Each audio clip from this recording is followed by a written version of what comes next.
घेतला. आज आहे शनी अमावस्या. शनी अमावस्या म्हणजे शनी जन्म. तर शनीच्या मंदिरला जायचं आहे मला. म्हणजे साडी वगैरे वेअर केली. कशी दिसते ते कमेंटमध्ये सांगा. आणि आज स्वयंपाक काय जास्त नव्हता. आपला शनिवार आहे. स्वयंपाक आल्याच्या नंतर करणार आहे. इथं आरूला पण आंघोळ घालून घेतली. तिचा मेकअप वगैरे करायचं राहिलं. सो तुला आता दिसत असेल तर मी आले. सो तुम्हाला भेटते मी मग शनी मंदिरावर. शनी मंदिर सांगितलं. So blog continue.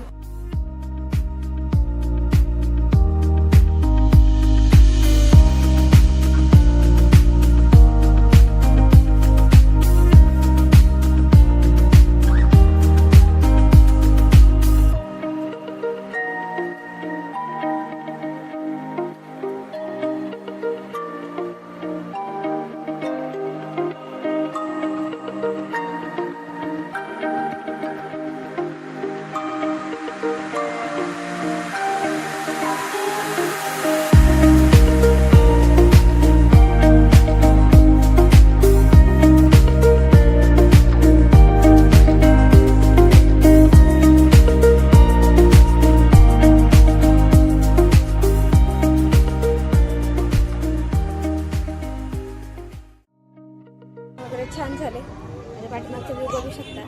हे इन गेट आहे मंदिराचं. इथून आता शनी मंदिर तुम्हाला दाखवू का इथून.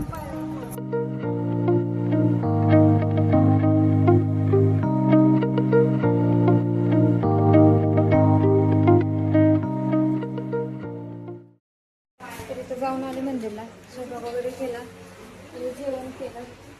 आता टाईम झालेला आहे. 11 वाजता झाले. बघू शकता आरला रागिनी झोपी घालतायत. आणि छान झालं मंदिरचं दर्शन. आणि आज शनी अमावस्या म्हणजे शनी जन्म असल्यामुळे कितीतरी वर्षांनी आज शनी जन्म आलेला होता. सो तुम्हाला तिथला पण ब्लॉग बघायला भेटला आज.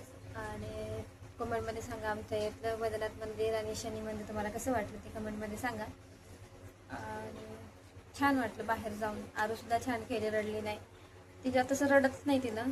म्हणजे बाहेर गेलं ते असं रडत नाही. तिला छान वाटतं फिरायला. आणि घरात आलं की रडते. मग झोपत नव्हती. तिला दागिने झोपी घालतात. सो आत्यानं पण जेवण वगैरे केले. त्या पण गेल्या. आता बाकीचं राहिले. भांडे वगैरे राहिलेत. फरशात वगैरे पुसायच्यात.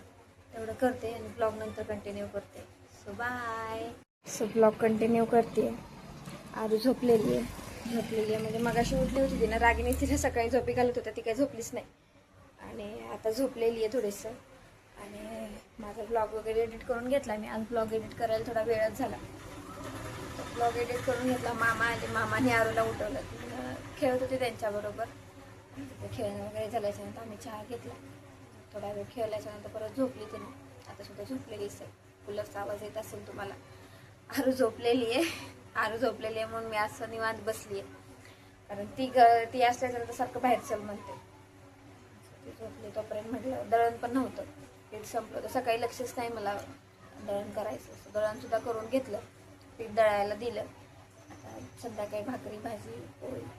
पोळ्या काही होणार नाहीत. भाकरी भाजी आणि खिचडीच होईल. कारण आम्हाला शनिवार आहे. त्यांना शनिवार सोडते.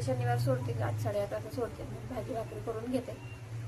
भेटते तुम्हाला थोड्या वेळानं. कारण आरू झोपली तोपर्यंत तुम्हाला करावं लागेल. आत्या आल्याच्यानंतर त्यांना कंटाळा येतो थोडासा. कारण दिवसभर काम करून परत घरी आल्याच्यानंतर ती घरात पण बसत नाही.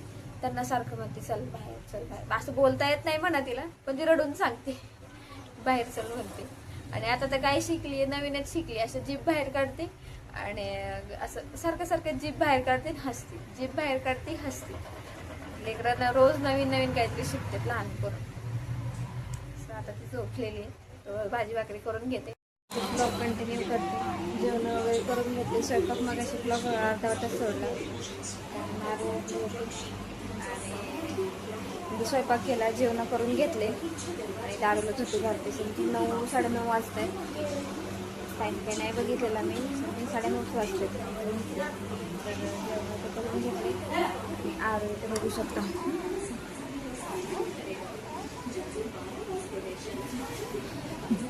किती वेळेस मी तिला झोपी घालते. ती काही झोपत नाही. आणि आरूचा असाच अंगठा तोंडात असतो.